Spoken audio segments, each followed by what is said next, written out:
Halo teman-teman, kembali lagi bersama saya Novi Sulastri Channel.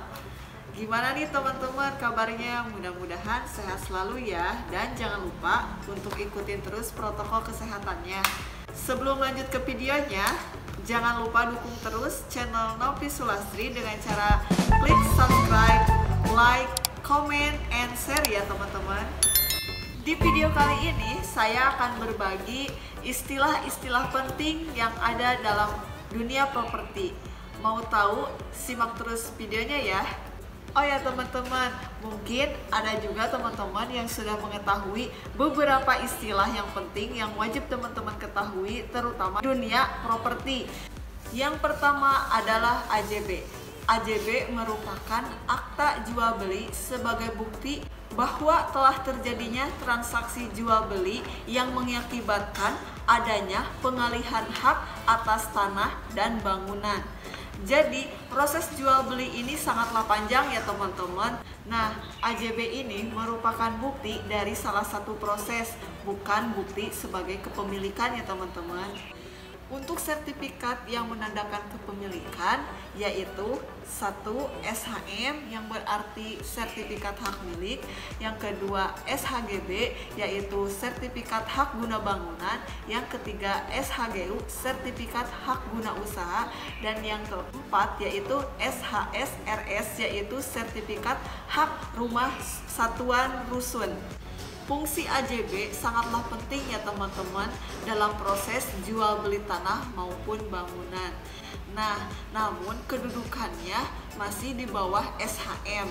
Jadi, alangkah lebih baiknya teman-teman kalau misalnya teman-teman sudah melakukan akad kredit atau misalnya akad jual beli tanah atau dengan bangunan, lebih baik ditingkatkan menjadi SHM ya teman-teman.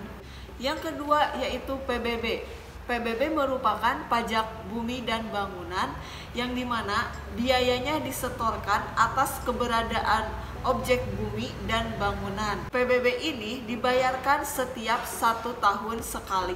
Sedangkan ada beberapa faktor yang mempengaruhi atau yang menaksirkan pajak PBB ini dibayarkan atau tidak ya teman-teman. Yang pertama yang wajib kena PBB yaitu sawah, ladang, kebun, rumah, atau misalnya badan usaha.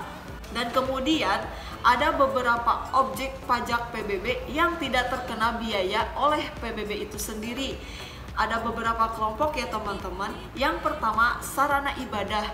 Nah, ini tidak termasuk ke dalam pajak PBB. Yang kedua sarana untuk flora dan fauna seperti perlindungan hewan, taman safari, atau misalnya hutan. Nah, yang terakhir yaitu tempat untuk perwakilan negara. Itu tidak termasuk ke dalam pajak PBB ya teman-teman. Yang ketiga yaitu SHGB. SHGB merupakan sertifikat hak guna bangunan. Jadi, pemilik yang memiliki SHGB hanya mempunyai hak pada kekuasaan untuk membangun bangunan di atas tanah tersebut, bukan berarti mempunyai hak atas kepemilikan. Jadi SHGB ini pun memiliki batas waktu. Batas waktu SHGB ini hanya berlaku sampai dengan 30 tahun saja. Nah, setelah itu bisa diperpanjang. Jadi SHGB ini memiliki batas waktu ya teman-teman. Yang keempat yaitu SHM. Nah, ini adalah sertifikat hak milik. Mungkin teman-teman juga udah pada tahu ya apa itu SHM. Nah, SHM ini memiliki kekuatan penuh pada properti. Jadi, misalnya teman-teman mau menjual belikan properti yang sudah statusnya SHM, maka nilai jualnya juga akan lebih tinggi ya. Beda dengan statusnya dengan SHGB. Nah, kalau misalnya teman-teman berencana ingin membeli, maka pilihlah yang belum memiliki sertifikat SHM. Jadi dari sini teman-teman udah pada tahu kan SHM itu apa? Yang kelima yaitu notaris. Notaris merupakan pejabat umum yang berwenang untuk membuat akta dan hal lainnya. Nah, pekerjaan notaris ini ada perbedaannya pula ya dengan PPAT.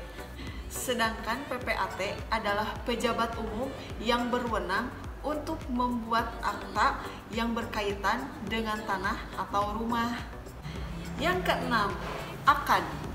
Akad ini adalah proses serah terima sertifikat atau kunci antara penjual dengan pembeli. Beda ya dengan akad nikah. Nah, sekian bahasa-bahasa yang perlu teman-teman ketahui di dunia properti. Mudah-mudahan teman-teman bisa memahami beberapa istilah yang muncul di dunia properti. Simak terus videonya, jangan lupa like, comment, share YouTube Nopis Sulastri Channel. Terima kasih.